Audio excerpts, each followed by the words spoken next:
Hi, I am Jess, and this is going to be a vlog about Aspergers, or Aspergers, how it's correctly pronounced. However, I refrain from using that pronunciation for the simple fact of people struggle enough to understand me as it is without thinking that I have burgers coming out of my butt. So I'm just going to call it Aspergers for all purposes right now. Yeah, where do I start? This vlog is going to be for people with Aspergers, parents of children with Aspergers, people with friends who have Aspergers, and just the general public, I guess, whoever would like to see an insight, I guess. Yeah, everything in this vlog may not be correct, or it may not be wrong.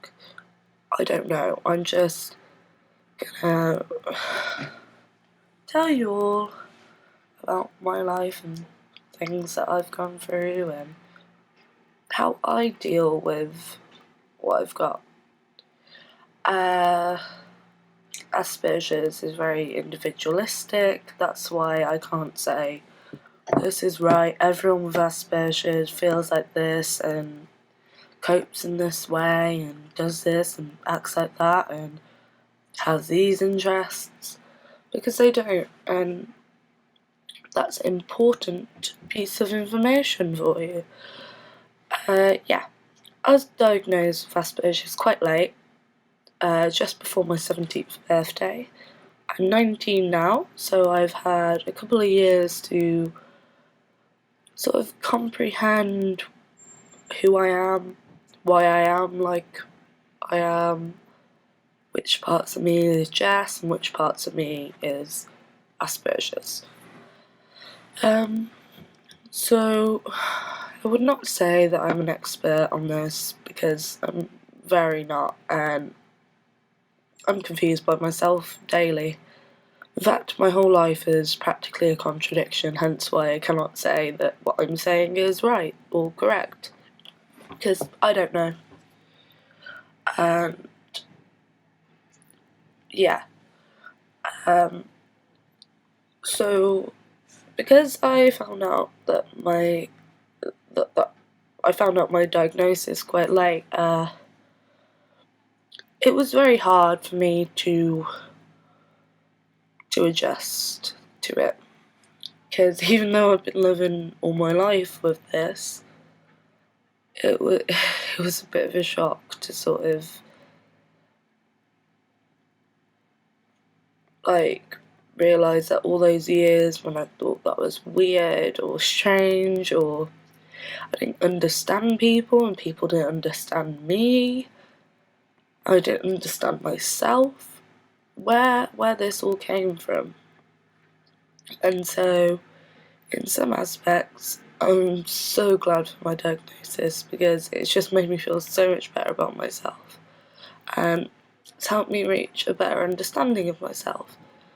However, at the time, I flipped out a little bit. I was very angry at the world. I was angry at my parents, at my friends, at everyone I've ever met, just because I think, oh well, only if they knew what I was going through at the time, then maybe I would have had better help or support. Maybe people would have been more understanding. But then I'm pretty glad that I didn't get diagnosed early, for the pure fact that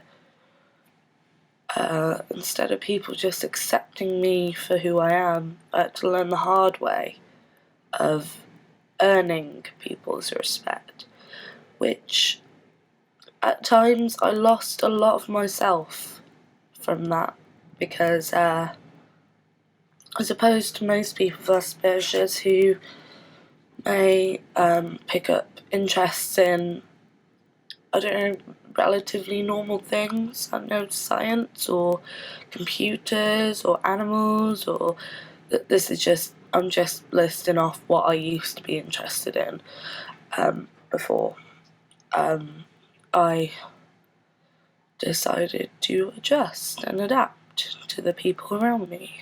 And since like middle school maybe, I started getting sick of the bullying and the confusion, and I started watching. I started people watching, which sounds very creepy, and perhaps it was, but it has given me a better understanding of the people around me and how people work, and therefore I have become somewhat a master of disguise. I've learnt all my facial expressions myself through watching people, and how to talk, what to do. Yeah, so I became obsessed with people, and I haven't looked back. So, yeah. If no one knew before, or whatever, if you don't really know much about Asperger's, people with Asperger's struggle with social aspects of life, like social interaction, and also non-verbal communication, aka facial expressions, hand movements, body language. I've looked so many times about like body language, how to interpret body language and stuff. It's pretty cool. It's quite cool, but it's pretty sad at the same time. And yeah, so I kind of feel like I'm normal, but I'm not. I'm not like completely socially inept. But at the same time, I'm not fully normal at all.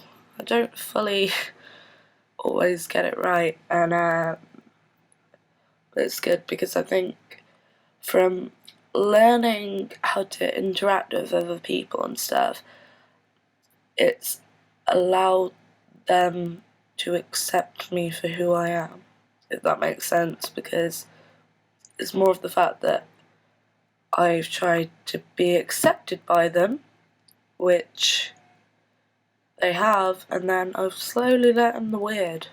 Slowly and gradually let them into my weirdness. So they just sort of accept me for who I am now, so it's good.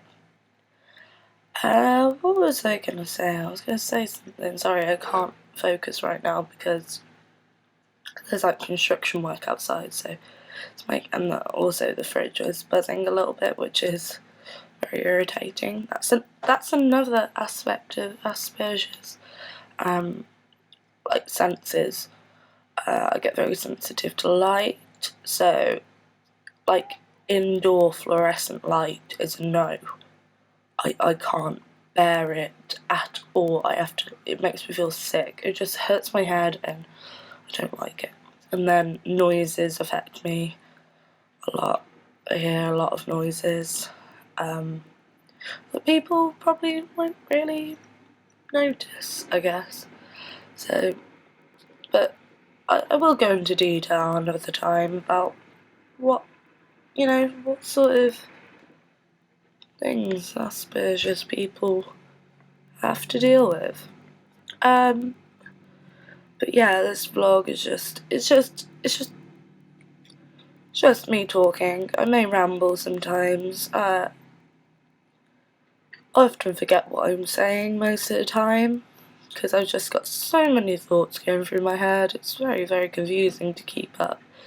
But yeah, I will post again, because there is much to talk about. Much to talk about. So I'm gonna go now because I'm feeling quite uncomfortable with the fact that I'm talking to myself at this amount of time. It's like verging. Oh, it is 10 minutes. I'm talking for 10 minutes to myself in a darkish room. Yeah, so I'm gonna go, but I will vlog again. Bye.